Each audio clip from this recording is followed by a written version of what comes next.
Hey, what is up YouTube? We are back. I'm on vacation, so expect a couple of videos from me in the coming weeks. I've been still very busy, but what is this video? I didn't publish this. I didn't talk about it when it happened. I wanted to give myself time to actually use these properly before I talk to you guys about them, before I suggested anything to you guys.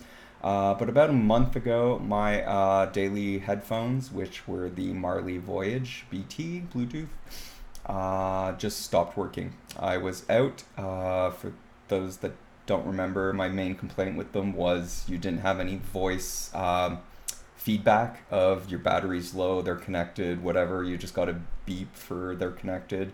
And if you ran out of battery, you got no indication, they just stopped working. Which happened to me quite often. I'd forget to charge them, and the only indicator it was a LED light on the right hand, right or left, I don't remember now, headphone. I went out, I put them in, I was listening to music, they just stopped. I figured, well, okay, the battery died again. I forgot to charge them, whatever, I'll deal with it when I get home. I got home, took them back out of my bag, and noticed that the LED on top was blue, which means they're on, they're working. Tried to connect them to my phone, nothing. Tried to turn them off, nothing. They were just stuck in on mode. So they, to be honest with you guys, they lived in my bathroom sink for about 2 days until they fully died off. I was just paranoid they would explode or catch fire from being on because I could not turn them off. The battery eventually died, and I chucked them in an electronics recycling back in my local shop. So they were disposed of correctly. Anyway, I thought about it for a few days, and I kind of wanted to get into the full wireless headphones. If you guys don't remember, the Bluetooth Marley had a cable between the two earbuds, which isn't a huge deal, but you know, you're kind of halfway through the wireless, but you're not quite wireless. You still get the cord sound from the cord rubbing on the back of your collar. You'd still get stuck on it in the winter with your winter coat. You'd get your hat and coat on, and you'd go to turn your head quick, and it would kind of rip one of the buds out because the cable would be stuck in something. It did have its nice sides too. It was nice to just be able to take them out, put them around your neck, and you knew they were right there. Put them back in, keep going. But anyway, I had three true wireless earbuds that I was considering. Those were the Jabra 65 or Jabra Elite 65T, whichever way it goes. The Galaxy Buds by Samsung, and one that some people recommended was the Sennheiser Movement. Um, did a bunch of research, read a bunch of reviews. The Jabra and the Samsung, sorry, both had their supporters and detractors both ways, really, on both. Like, the Jabra sounds way better. No, the Buds sound way better. Oh, these have longer battery. No, these have. It was basically like you'd get videos comparing the two, and one YouTuber would go one way, the other one would go the opposite way, and basically say the reverse of each other. Sound is super subjective, so that I wasn't too worried about. And then you had the Sennheiser Movements, which I considered, but not for a very long time, to be honest with you guys. The Movements are by far the most expensive of all the headphones I looked at. The Movements are $400 Canadian, I think, give or take. Maybe you can find them cheaper. Which I'm okay with paying that kind of money for audio devices if they are that much better. Commonality between all the reviews was that if you just wanted sound quality, the Sennheiser Movements were the way to go. If you were willing to put up with all the negatives from them. But the big one that came up in every single review, even people that recommended, said this as a bug or negative feature, I guess. I don't know what you'd call it.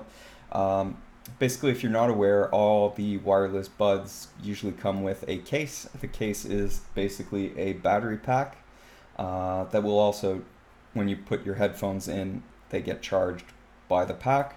When the pack runs out, you recharge the pack and the headphones at the same time, blah, blah, blah, blah, blah.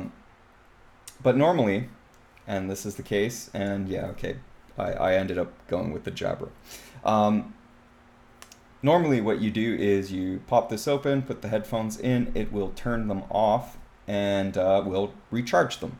What was said with the movement is they are never off, never off. You put them in the case, you put the case down, you don't touch them at all for 5 days. Your case was fully charged, the headphones were fully charged. You go to use them after 5 days, there's no battery left. They just drained themselves from being on for 5 days. It was hypothesized that they would come out and fix this with a firmware update. Even recent reviews say that it's been X amount of firmware, it's still not fixed, it's still an issue. I don't think that would have been a huge issue for me, to be honest with you guys, but I didn't want to have to deal with that. And like I said, they were also by far the most expensive. I went with the Jabra, to be honest with you. I was kind of hesitating between the Samsung Galaxy Buds and the Jabra. I went to the local shop and after a bit of searching online too, quickly realized that nowhere had the Galaxy Buds in stock. They were all special order, back order. You had to order them. Went to the shop.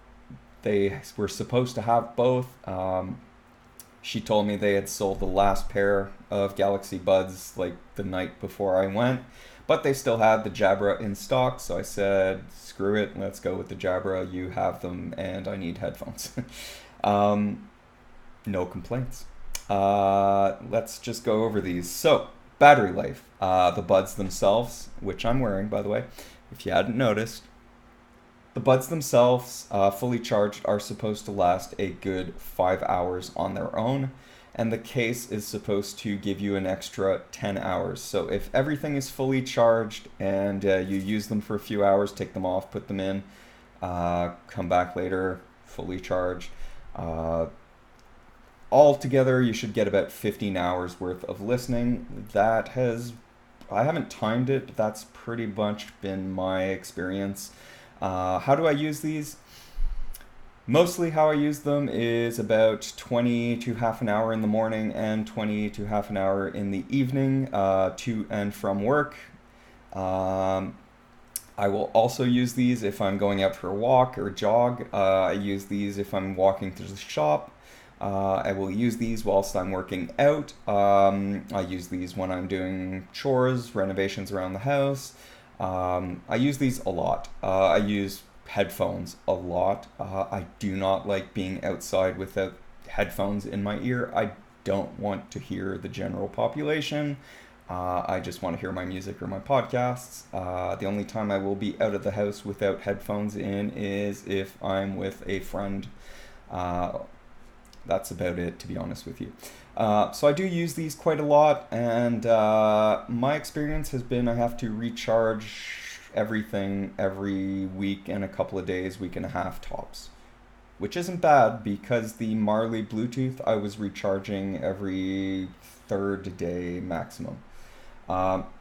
What's really nice about these two is they are very small. I'll just take one out here now. They're very small. That's about the size of them.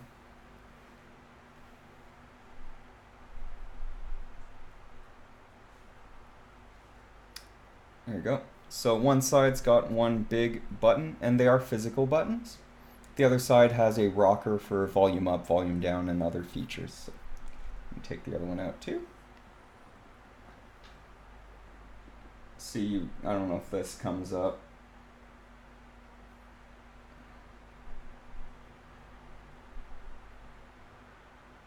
Anyway, you've got like little notches on them, volume up, volume down. How you put these in, super easy. You just put it in at an angle and then twist. It goes into your ear. Same thing for the other side. Twist, and there you go.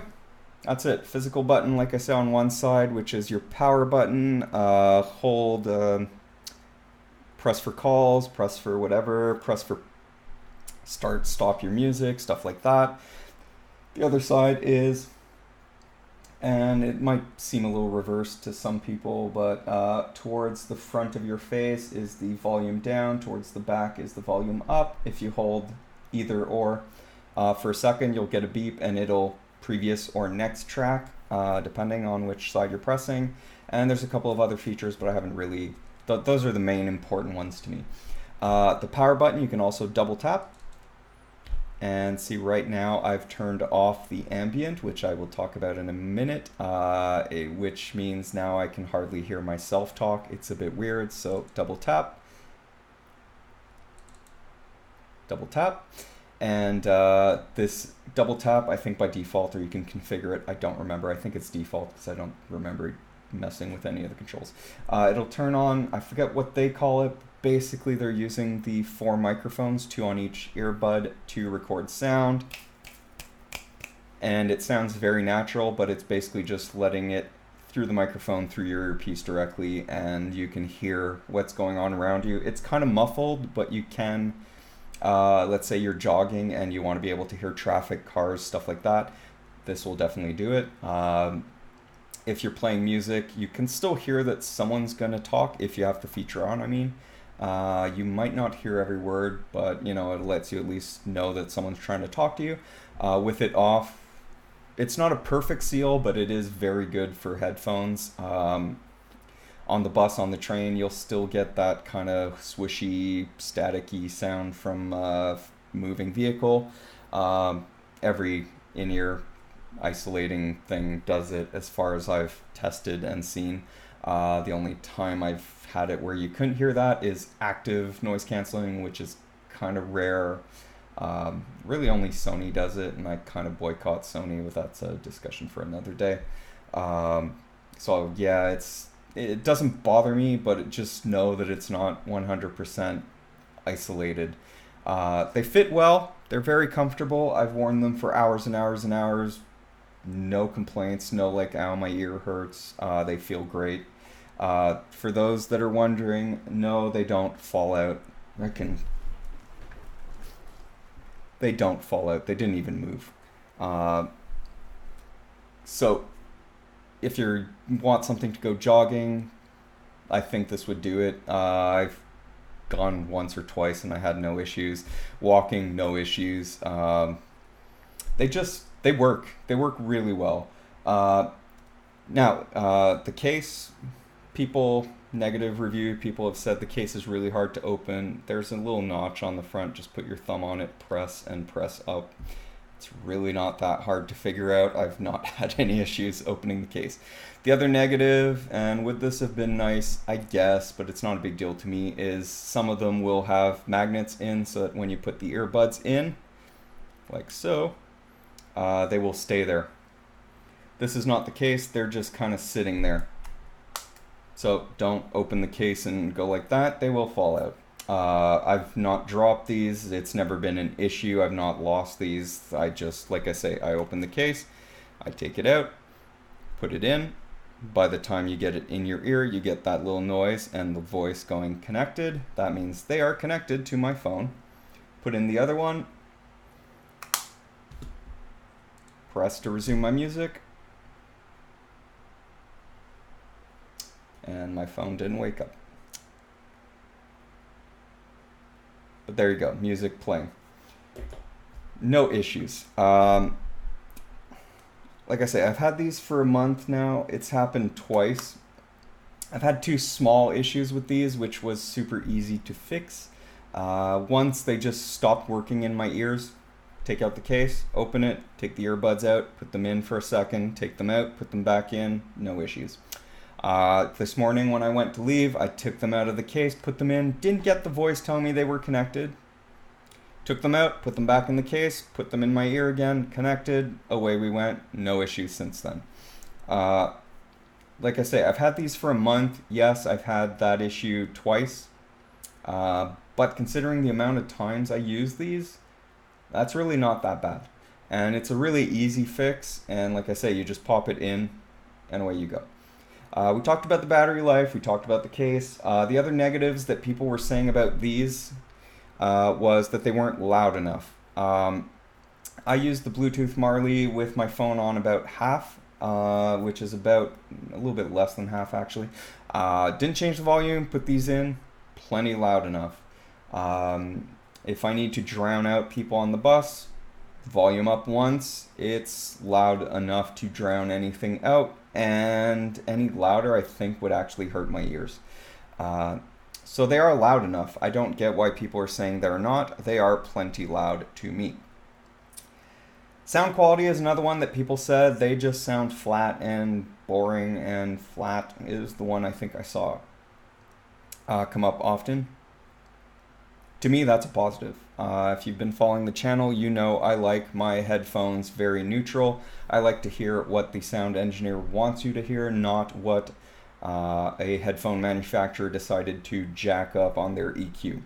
That being said, the app that comes with these that you can download for free, Android or Apple, has an EQ built in. It works fine. I've played around with it, but overall, to be honest with you guys, I just like these to be left neutral. They do a good job. One thing that I did notice is, this might be a bit weird, but the stereo effect, the left and the right, I heard a lot with this, the sound separation. That's not negative. That might just be that my the Bluetooth Marleys were just very mono, whereas these are very stereo. It's just something I noticed, and I don't notice it anymore, but when I first got these the first few days, I really noticed the left and right a lot. Sound quality, like I said, is very, very subjective. But I really like the sound of these for the price of them and for the comfort, for the size, for everything they offer. The sound is amazing. I'm not expecting the kind of sound you get out of like studio headphones. That's not my point with these. But they're close. They're not that far off a good pair of studio monitor headphones. Again, sound is subjective. Your mileage may vary. It just kind of sucks that you can't experience the sound quality of in-ear before you buy them. But personally, I really like the sound quality of these. I can't compare it to the Galaxy or the Sennheiser because I didn't buy those and I can't try them. But these, I'm very, very happy with the sound quality of the Jabra. Price-wise, I think the Galaxy Buds are a little bit less than these. These came out to, I think after taxes and everything, they were basically $300 even. That's with Canadian taxes, but also keep in mind, I took a $50 2-year super warranty with them from the shop. Basically, if they break, the shop just gives me a brand new pair, no questions asked. If they don't make these in a year or in 2 years before it expires, they just give me the newer model that they have. That being said, too, these, like I say, are the Elite 65T. They also make the Jabra Elite Active 65T. The only difference between the two, other than the color of the actual buds, not the case, is that the Actives have a little bit better waterproofing. That being said, I've used these when it was raining. It's raining today. No issues. Zero issues. I'm not even worried about them. Just get home, shake them off, and you're fine. I wouldn't submerge these, but if it's just for splashing, rain, stuff like that, I think these will be fine. I've had no issues, and I've been caught in the rain a couple of times. Anyway, I've been talking enough. Jabra 65 Elite T, these are going to be my daily headphones for the foreseeable future, and I am very, very happy with these.